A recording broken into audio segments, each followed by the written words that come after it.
Привет, друзья! Компания OnePlus представила первые смарт-часы под брендом Nord, слухи о которых ходили последние несколько месяцев. Новинка называется OnePlus Nord Watch и стоит от 3500 рублей. Интересно? Давайте рассмотрим новинку подробнее. Подписывайтесь на канал. Поехали!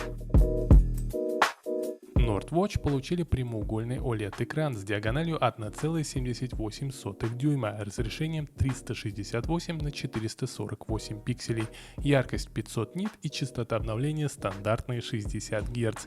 В часах нет встроенного GPS, но пользователи могут получать данные о местоположении со смартфона через Bluetooth 5.2. OnePlus позиционирует новинку как часы унисекс. Устройство подойдет и женщинам, и мужчинам. Часы умеют отслеживать менструальные циклы, сердечный ритм, показатель кислорода в крови и качество сна.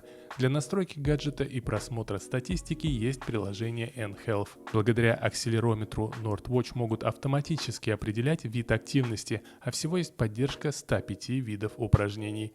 Корпус часов изготовлен из металла, а ремешок выполнен из гипоаллергенного материала.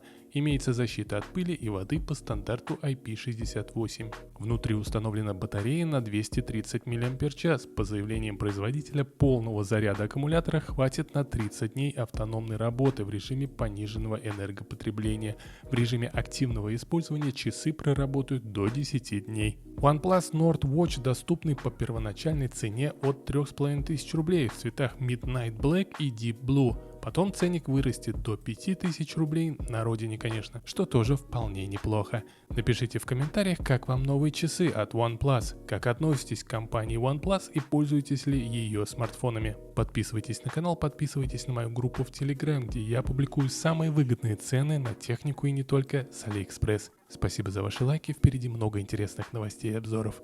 Пока-пока.